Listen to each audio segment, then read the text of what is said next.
to create an empathic civilization and think as a species and steward our fellow creatures, the listeners have to tell me, how do we save ourselves and how do we save this planet? I don't see it in the cards. Dan just brings to my attention a New Yorker cartoon of an old man on his deathbed saying, "I wish I had bought more crap." But let's get some more of your calls on, and we'll go to Carla. Good morning, Carla. Good morning. Thank you for taking my call.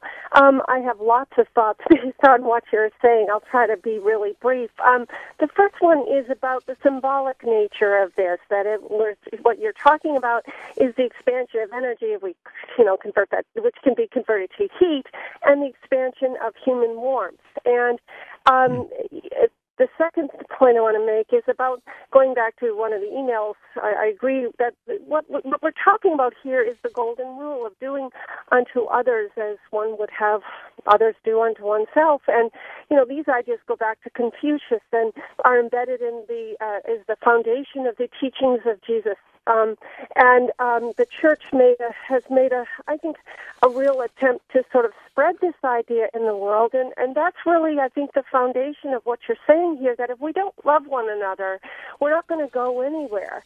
The church has failed in lots of respects that, we don't need to go into, but those ideas, I think, and when you're talking about... Excuse me, Carla, are we talking about love here or empathy? I don't know that the two are necessarily... I think they are, because you can't, if you're this is a matter of the heart. You can't be really, truly, and in fact, actually, thank you for saying that, because I don't think we get through this through language of thinking. It's a matter, we have to use language that has to do with ideas of morality. We actually, in this country, I think, don't have a problem of economics, but it's a moral imperative for corporations to step forward and bring jobs, be more fair in terms of distribution of wealth. Carla, let me get a response from Jeremy Rifkin. Well, in the book, there's a whole, one of the three sections of the book is the history of consciousness change and empathic evolution over history. It is true that empathy, with big blowback periods, but empathy does kind of steadily move forward to larger domains, because as new communication revolutions organize new energy regimes, they create more complex civilizations, and they allow us to extend our central nervous system so that we can bring more people together, connect socially, and begin to socialize in a more intimate way. But a lot of that connection is virtual. It's not like you and me facing each other, so it doesn't have the kind of intimacy potential that you want from an empathic connection. But it does. Now, I'm going to go back to you, because you're teaching a course this semester, on theater in the 20th century. Take a look at the romance novels. I have a long section on the Romantic period.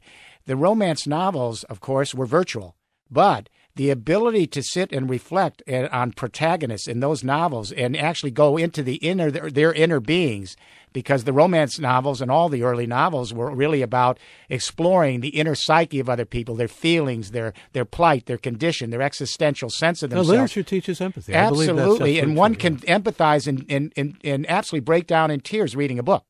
And one can do it in a movie. These are learning environments in which we learn to express ourselves. But I want to get back to the caller for a minute. Each of these shifts in empathy have a good side and a dark side in this sense. When empathy extends, there's always a border, and everyone over the border is the other. So in tribal blood ties, empathy is just your blood relations. Everyone else is a demon or a monster. When you get to the great religions, the golden rule was there. Empathy did extend to associational ties, but if you were not of that same religion, you were considered the other and perhaps, an infidel or a heathen.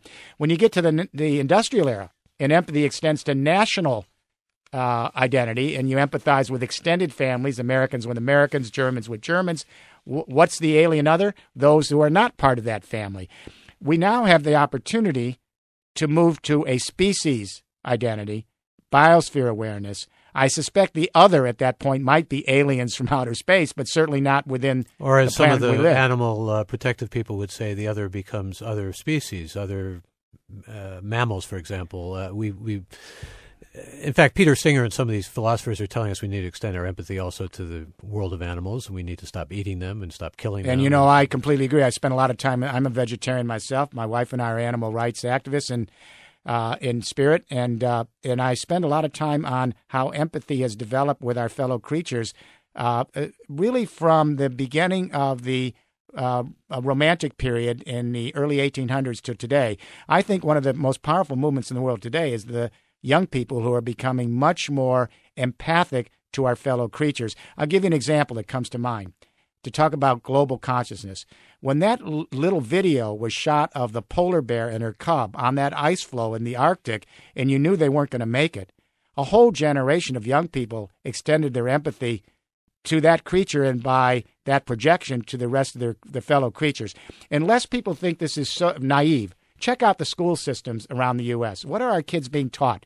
If you go into the schools today, this is all in the last 5 years, every day from kindergarten on, our young kids are taught that everything they do, every behavior they have every day, the food they eat, the clothes they wear, the car their family drives, the electricity they use, that their lifestyle intimately affects the well-being of someone else or some other creature somewhere else on the planet. That's the beginning of biosphere consciousness. Like my mother telling me people are starving in Europe, it's the same kind of thing. It is. Well, that's actually, that is. You're supposed to eat your food. That was guilt-inducing, too. But let me go to a few of our emails here. Bob writes, Rifkin says, we must rethink the narrative under which we are now operating. One reason we are stuck in the narrative is that we believe our narratives, which are really only mental constructions. Wouldn't it help us to find our empathic consciousness if we recognized and reminded ourselves that the narrative is not reality? I think that's a good observation. But the narratives we do construct our narratives, but the narratives are our reality. They're the way that we actually try to get an understanding of who we are at a given time in history. And so our narratives, when I the line of Kurt Vonnegut's, you are who you pretend to be, so be very careful. Yeah, exactly. And, you and I were talking about this at the break, but I had a difficult time at first. This is a 5.5-year venture, this research, because when I look back at history, the historians don't chronicle the evolution of consciousness and the evolution of empathy. They chronicle the pathology, the power, the wars, the new technologies, the redress of grievances.